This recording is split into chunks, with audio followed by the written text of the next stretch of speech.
Hello students, welcome to my 9th class. मैं हूं mini Gupta. तो आज हम करेंगे एक्सरसाइज 2.3 का क्वेश्चन नंबर फिफ्थ का फर्स्ट पार्ट मैं ऑलरेडी करा चुकी हूं। आज मैं करा रही हूं सेकंड पार्ट। तो हमें सेकंड पार्ट में फिर से एक पॉलिनोमियल इक्वेशन दे रखी है x³ - 3x² - 9x माइनस का 5। ठीक है, तो ये जो पॉलिनोमियल इक्वेशन है ये हमारी क्यूबिक पॉलिनोमियल इक्वेशन है। मैंने इसको कैसे पहचाना, क्योंकि इसमें जो हाईएस्ट डिग्री है वो 3 जा रही है। अल्फाबेट की पावर हाईएस्ट पावर 3 दे रखी है। आपको x पावर 2 भी दे रखी है, x पावर 1 भी दे रखी है, लेकिन हमें क्या देखना होता है, हाईएस्ट पावर देखनी होती है। तो यहाँ पर हाईएस्ट पावर कितनी दे रखी है, 3 दे रखी है। तो इससे मैंने पहचाना कि ये क्यूबिक पॉलिनोमियल है। जिस पॉलिनोमियल इक्वेशन में हाईएस्ट पावर 3 दे रखी है अल्फाबेट की, वो हमारा क्या होता है, क्यूबिक पॉलिनोमियल होता है। अब हमें फैक्टराइज करना है इस क्वेश्चन में। तो फैक्टराइज करने का मेथड मैं आपको कई बार बता चुकी हूँ कि मिडिल स्प्लिट टर्म से भी आप फैक्टराइज कर सकते हैं, लेकिन हम यहाँ पर मिडिल स्प्लिट टर्म का यूज नहीं कर सकते, क्योंकि मिडिल स्प्लिट टर्म का यूज आप क्वाड्रेटिक पॉलिनोमियल में कर सकते हैं जिसकी हाईएस्ट डिग्री 2 होती है, और यहाँ पर 3 और ये है क्यूबिक पॉलिनोमियल। तो यहाँ पर आप मिडिल स्प्लिट टर्म का यूज नहीं कर सकते। ठीक है, तो हम यहाँ पर कौन सा मेथड यूज करेंगे, ग्रुपिंग मेथड यूज करेंगे। ग्रुपिंग मेथड में हमारे ब्रैकेट सेम बनने चाहिए। अगर यहाँ पर ब्रैकेट सेम बन रहे हैं तो ग्रुपिंग मेथड से करेंगे, अदरवाइज हम लॉन्ग डिवीजन मेथड से करेंगे। अगर आपको ये क्वेश्चन शॉर्ट या 1 मार्क्स में आ रहा है तो आप ग्रुपिंग मेथड से कर लीजिए, अगर ये हो रहा है तो। अदरवाइज ये क्वेश्चन आपका अगर लॉन्ग क्वेश्चन में आ रहा है या फिर ज्यादा नंबर में आ रहा है, ऑब्जेक्टिव में नहीं आ रहा है, तो आप इसको लॉन्ग डिवीजन मेथड से करिए। तो चलिए स्टार्ट करते हैं। तो यहाँ पर हमें क्या करना है, x³ जो स्टार्टिंग के 2 टर्म्स है x³ - 3x², इसमें से कॉमन देखना है। स्टार्टिंग के 2 टर्म्स में तो इसमें x² कॉमन है, तो यहाँ अंदर क्या बचा, x - 3। नेक्स्ट 2 टर्म में 9x - 5 में कुछ भी कॉमन नहीं है, मैंने 1 कॉमन देखा, तो क्या बचा हमारा अंदर ब्रैकेट में 9x - 5 बचा। तो आपने देखो जो ब्रैकेट में है x - 3 और 9x - 5 दोनों डिफरेंट क्या बने हैं, ब्रैकेट्स बने हैं। मतलब x - 3 अगर बना है तो यहाँ भी x - 3 बनना चाहिए था हमारा, तो ही हमारा ग्रुपिंग मेथड अप्लाई होगा। तो यहाँ पर ग्रुपिंग मेथड हमारा अप्लाई नहीं हुआ, तो इसको हम करते हैं कैंसिल। ठीक है, इससे इसका जो फर्स्ट पार्ट कराया था उसमें मेरा ग्रुपिंग मेथड से हो गया था। अगर वो क्वेश्चन ऑब्जेक्टिव में आता है तो आप ग्रुपिंग मेथड से कर सकते हैं। अब हम चलते हैं इसी क्वेश्चन को लॉन्ग डिवीजन मेथड से करने के लिए। तो क्या करते हैं, लॉन्ग डिवीजन मेथड में जो कांस्टेंट टर्म होता है जिसके साथ कोई भी अल्फाबेट टर्म नहीं होता, 5, उसको देखते हैं कि किस किस की टेबल में आता है। तो ये 1 और 5 की टेबल में आता है। 5 किसकी टेबल में आता है, 1 और 5 की टेबल में आता है, और किसी की टेबल में नहीं आता। तो हम इसके पॉजिटिव नंबर भी ले लेंगे, +1 माइनस और +5 -5।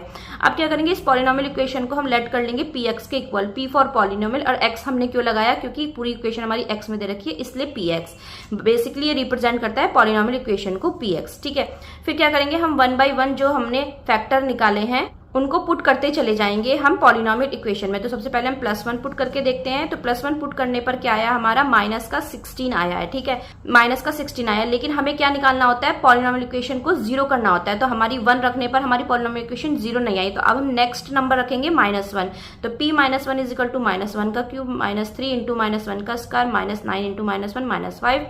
मैंने आपको पहले बताया कि माइनस की पावर अगर ऑड नंबर है तो हम क्या लिखेंगे, माइनस, और माइनस की पावर अगर इवन है तो हमारा क्या लिखेंगे, पॉजिटिव, मतलब प्लस लिखेंगे। ठीक है, तो यहाँ पे माइनस की पावर है 3, तो यहाँ पर क्या आएगा हमारा -1 आएगा। यहाँ पर -1 का पावर क्या है, स्क्वायर है, मतलब 2, मतलब इवन है, तो हमारा +1 आएगा। लेकिन बाहर -3 चल रहा है तो -3 × 1, माइनस क्या होता है, प्लस होता है, तो 9 × 1 9 हो गया, -5, तो -3 × 1 3 + 9 -5, माइनस एक तरफ कर लेंगे, -1 -3 -5 + 9, -1 -3 -5 कितना हो गया, टोटल हमारा -9 हो गया।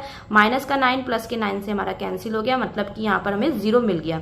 +1 रखने से तो हमें 0 नहीं मिला, लेकिन -1 रखने पर हमें 0 मिल गया, इसलिए हम आगे फैक्टर नहीं रखेंगे। तो इसलिए हम आगे जो नंबर्स दे रखे हैं +5 -5 उसको हमें रखने की जरूरत ही नहीं, क्योंकि हमें 0 बनाना होता है, वो हमें मिल गया -1 रखने पर। तो x = -1 पुट करने पर px हमारा क्या निकल के आया, 0। अब हम क्या करेंगे, x = -1 को हम कैसे लिखते हैं, x + 1 = 0, तो +1 उधर जाके क्या जाता है, -1 हो जाता है। तो x = -1 को हम कैसे लिख सकते हैं, x + 1 लिख सकते हैं। ठीक है, तो हम लिखेंगे x + 1 is a factor of px। कभी आपको ऐसे नहीं लिखना कि x = -1 is a factor of px, आपको हमेशा ऐसे लिखना है कि x + 1 is a factor of px, क्योंकि x की वैल्यू -1 रखने पर क्या आया, हमारा पॉलिनोमियल 0 हो गया। ठीक है, अब क्या करेंगे, x + 1 से हम डिवाइड करेंगे इसी पॉलिनोमियल इक्वेशन को। तो जो x + 1 का फर्स्ट टर्म है x और पॉलिनोमियल का फर्स्ट टर्म है x³। तो इसको ध्यान से देखिए, इसमें क्या करना है, हमें x की मल्टीप्लाई हम ऐसे कौन से नंबर से करें कि हमें x³ मिल जाए। तो अगर हम x² से करेंगे तो हमें x³ इजिली मिल जाएगा। ठीक है, तो x की मल्टीप्लाई हमने x² से की, x³ मिल गया। अब +1 की भी तो मल्टीप्लाई भी हम x² से करेंगे तो क्या आ गया, x² आ गया। तो जहां पर x² वाली डिजिट है है वहीं पर हमने इसको पुट कर दिया प्लस एक्स स्क्वायर। अब क्या करते हैं, हमें कैंसिल करना होता है तो हम साइन चेंज कर देते हैं। ये हो गया माइनस और प्लस का हो गया, ये भी माइनस हो गया। एक्स प्लस का क्यूब माइनस का क्यूब से कैंसिल हो गया। माइनस का 3x स्क्वायर और माइनस का 1x स्क्वायर, यहाँ पर हम 1 लेट कर लेते हैं 1x स्क्वायर। तो माइनस का 3x स्क्वायर और माइनस का 1x स्क्वायर कितना हो गया, माइनस का 4x स्क्वायर, माइनस का nx, माइनस का 9x, माइनस का 5 एज इट इज राइट कर दिया। अब फिर वही सेम प्रोसेस, x की मल्टीप्लाई हम ऐसे कौन से नंबर से करें कि क्या मिल जाए हमें, माइनस का 4x स्क्वायर मिल जाए। तो आप बताइए हम x स्क्वायर की मल्टीप्लाई किससे करें कि हमें माइनस का 4x स्क्वायर मिल जाए। तो x की मल्टीप्लाई अगर हम माइनस के 4x से करेंगे तो हमें क्या मिल जाएगा, माइनस का 4x स्क्वायर मिल जाएगा। तो हम रख देंगे इसके नीचे। इसी तरीके से प्लस 1 की भी मल्टीप्लाई हम माइनस 4x से करेंगे तो हमें क्या मिलेगा, माइनस का 4x मिल जाएगा। तो प्लस और इससे साइन चेंज कर देंगे, ये कैंसिल हो जाएगा 4x स्क्वायर से, प्लस का 4x स्क्वायर कैंसिल हो गया। माइनस का 9x में से हमें क्या माइनस करना है, प्लस का 4x, तो कितना बचेगा, माइनस का 5x, क्या बचा माइनस 5। अब हम फिर से वही सेम प्रोसेस, x की मल्टीप्लाई हम किससे करेंगे, हमें माइनस का 5x मिल जाए। तो माइनस 5 से अगर हम मल्टीप्लाई करेंगे तो हमें माइनस का 5x मिल जाएगा। और वही सेम प्रोसेस प्लस 1 की भी मल्टीप्लाई हम किससे करेंगे, माइनस 5 से करेंगे। तो साइन चेंज करेंगे, माइनस का प्लस हो जाएगा, प्लस का माइनस हो जाएगा, ये कैंसिल हो जाएगा एक दूसरे से, रिमाइंडर हमारा क्या आ जाएगा, 0।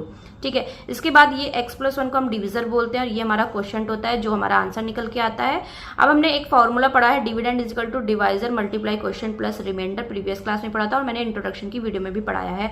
तो डिवाइजर के प्लेस पे रखेंगे x प्लस 1, क्वोशिएंट जो हमारा निकल के आया था x square minus 4x minus 5 plus remainder हमारा हो गया था 0। तो x प्लस 1 को एज इट इज उतारेंगे। अब ये देखिए x square minus 4x minus 5 क्या है, हमारी क्वाड्रेटिक पॉलिनोमियल इक्वेशन है जिसमें हाईएस्ट डिग्री 2 जा रही है। तो हम इसमें क्या करेंगे, यहाँ पर हम मिडिल स्प्लिट टर्म का यूज करेंगे।